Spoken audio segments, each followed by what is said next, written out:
आप सभी साथियों को प्रणाम, नमस्कार। आज मैं काफ़ी दिनों बाद वीडियो बना रहा हूँ और काफ़ी लोग परेशान थे।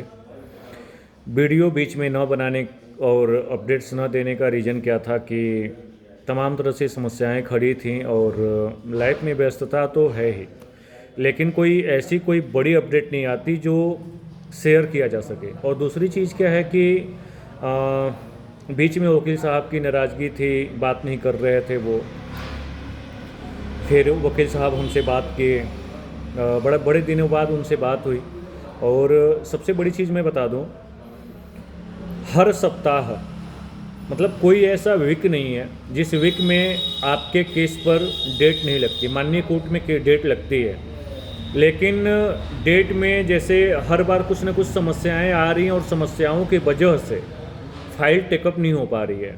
कभी कोर्ट चेंज हो जाता है, कभी बेंच बेंच नहीं बैठती, और मतलब कई सारी समस्याएं आ रही हैं। और इससे भी बड़ी चीज़ मैं ये कहना चाहूँगा कि हमारे मामले में चाहे जितना भी विलम्ब हो रहा है, चाहे जो भी मामला चल रहा है, उससे बहुत बड़ा इशू नहीं लेना है। अपने जो सीनियर अधिवक्ता हायर हुए हैं, उन्होंने भरपूर जिम्मेदारी निभाई है। जबकि जब भी डेट लगता है प्रॉपरली, अगर हर सप्ताह डेट लगता है, वो प्रॉपर अपनी फाइल उठाते हैं, पूरी फाइल को रीड करते हैं, दोबारा हर बार रीड करते हैं, उसे समझते हैं और अपने नए सिरे से वो तैयार होकर कोर्ट में हर बार जाते हैं। मतलब नहीं होता कि किसी भी कार्य को करने जाने में बिल्कुल उत्साहित होकर जाके करना। एक होता है कि अरे यार डेट ही नहीं लग रही तो क्या करना है, ऐसा नहीं है। अपने सीनियर अधिवक्ता इतना जरूर करते हैं कि लापरवाही बिल्कुल नहीं। और उन्हें भी एहसास हो रहा है ना कि एक पूरे प्रदेश का मामला है, पूरे प्रदेश के छात्रों का मामला है, और ऐसे कंडीशन में केस के साथ लापरवाही नहीं की जा सकती है, और अपने वकील साहब लोग नहीं करते हैं। ये बहुत अच्छी चीज़ है। और ये सारी बातें वकील साहब से बात करने के बाद ही पता चला। उन्होंने स्पष्ट कहा कि मैं सारी तैयारी कंप्लीट करके और हर वीक मैं जाता हूँ। कोर्ट में डेट लगना न लगना ये तो कोर्ट के ऊपर निर्भर कर रहा है। अपने सीनियर अधिवक्ता कहते हैं कि भाई कोर्ट में केस लग रहा है नहीं लग रहा है, ये उनके ऊपर डिपेंड करता है कि फाइल टेकअप होगी नहीं होगी। लेकिन मेरा जो काम है, मैं कोर्ट में रोज़ अपनी फाइल लेके उपस्थित होता हूँ जब जब भी डेट लगती है। ये चीज़ मुझे भी बहुत अच्छा लगा, बड़ा सुकून मिला। और वकील साहब ने अपना काम बखूबी निभाया है। थोड़ी सी लापरवाही जो है हम छात्रों की तरफ से है। और मैं देखिए वीडियो अपडेट नहीं देना बीच बीच में नहीं दे पा रहा हूँ। वकील साहब की नाराज़गी क्या है, सीनियर की कंप्लीट फीस हम लोग वैसे भी नहीं दे पाए थे, तो ये हमने कहा था कि सर आप कैसे भी केस को एक बार हैंडल करिए, जीतिए, हम जीत के आपको कैसे भी हम पैसा पेमेंट करेंगे। और जो मामला मतलब जब से आयोग ने अपने जीते हुई फाइल पर चैलेंज किया है डिवीज़न बेंच में, तब से डिवीज़न बेंच वाले मामले में आप सबको पता है कि हम लोगों ने अपने वकील साहब को पैसा नहीं दिया। जो मामला आपका डिवीज़न बेंच में चल रहा है उसके लिए हमने आपने पैसा तो दिया नहीं है। वकील साहब की लगातार नाराज़गी जारी थी। वो मतलब नाराज़गी इस हद तक थी कि मेरे मैसेज का रिप्लाई तक नहीं मिल पाता था, और वो मेरा फ़ोन तक नहीं पिक करते थे या बैक कॉल भी नहीं करते थे।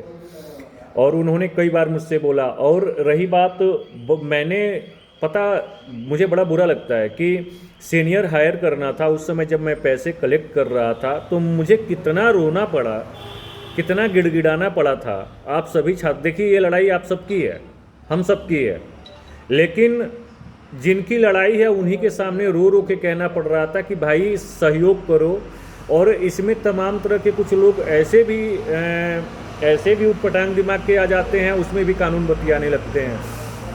कोर्ट में कोई भी केस बिना पैसे के नहीं चलता है। कोई भी वकील आपका केस बिना पैसे के नहीं लड़ेगा। और वकील साहब को फीस नहीं दी गई इस वाले मामले में, डिवीज़न बेंच में जो मामला चल रहा है। तो इसमें वकील साहब ने कहा कि दो चीज़ें उन्होंने मुझसे मांगी थी। उन्होंने पहले कहा कि तुम मतलब सीनियर का तो फीस जैसे तैसे हो गया, लेकिन कुछ मेरी भी फीस दिलाओ, तो वो मैं नहीं दिला पा रहा। दूसरी समस्या, जो वकील साहब के पास फाइल थी ना, जो फाइलें बनती हैं वो फाइलें तो कोर्ट में जमा होगी। वकील साहब के पास फाइल थी, वकील साहब ने अपनी फाइल प्रोवाइड करवा दी सीनियर को। अब वकील साहब ने कहा कि दूसरी मेरे पास कोई फाइल नहीं है, और फाइल तैयार करवाने के लिए, फ़ोटोकॉपी करवाने के लिए, ताकि मैं भी तो पढ़ूँ, प्रॉपर रीड करता रहूँगा। तो करने के लिए मुझे पैसे चाहिए, उसका खर्च मुझे दो। तो मैंने कहा कि ठीक है सर, मैं दे दूँगा। और तो उन्होंने कहा कि तुम छात्रों से मांगो। मैंने छात्रों से कुछ नहीं बोला। मैंने बोला कि ठीक है सर, मैं दे दूँगा। फिर कुछ दिन बाद ये हुआ कि उन्होंने मैसेज डाला कि तुम पैसा डालो। मैं स्क्रीनशॉट किसी दिन ग्रुप में डाल दूँगा, डाल नहीं पा रहा हूँ, तो मैं ग्रुप में डाल दूँगा। तो एक चीज़ समझिए, वकील साहब ने ये बोला था कि आज तक तुम्हारा समय पूरा नहीं हुआ, तुम कब पैसा भेजोगे। हमने कहा सर, मैं पैसा भेजूँगा, कम से कम एक बार आप हमसे बात करिए, फ़ोन उठाइए आप। तो उन्होंने ना फ़ोन किया, ना फ़ोन पिक किया, और ना फ़ोन किया उन्होंने। हम भी चुप हो गए। अब वकील साहब, अभी 3 दिन पहले हमारी बात हुई थी वकील साहब से। वकील साहब ने बोला कि यार तुम बात ही नहीं कर रहे हो, तुम कर क्या रहे हो। हम बोले सर सॉरी सर, बात नहीं कर पाए, और रही बात आप फ़ोन पिक नहीं कर रहे थे। तो उन्होंने कहा कि ठीक है, तुम मतलब सारी चीज़ें डिटेल उन्होंने बताई कि केस के लिए टेंशन ना लो, केस तो जो प्रक्रिया चल रही है वो तो हम कर ही रहे हैं, लेकिन समय से पैसा देना अनिवार्य है। अगर नहीं देते हो तो अगर उनका कहना है कि अगर गाड़ी में डीजल नहीं डालोगे तो गाड़ी सही से नहीं चल पाएगी।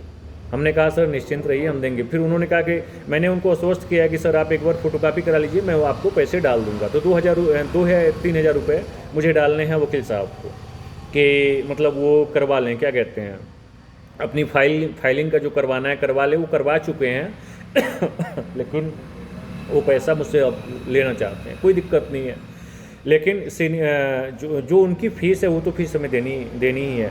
तो ये साला केस भी बड़ा विलम्ब होता जा रहा है, मैं भी परेशान हूँ। और अपडेट के तौर पे मैं कह दूँ कि जब भी कोई डेट लगती है तो मैं आप लोगों को तुरंत अवगत करा दूँगा, ठीक है। इधर 3-4 दिन से मैं भी थोड़ा व्यस्त हो गया था, कार्यक्रम में व्यस्त था, इसलिए थोड़ा सा उलझ गया था मैं। और मैं किसी टाइम लाइव आऊँगा, और बहुत सारी बातें बतानी है आप लोगों को। मैं किसी टाइम लाइव आता हूँ, लाइव आके सारा डिटेल मैं लाइव में बता दूंगा, ठीक है। और जैसे भी कोई नया अपडेट आता है मैं वो भी बता दूंगा। बहुत बहुत धन्यवाद।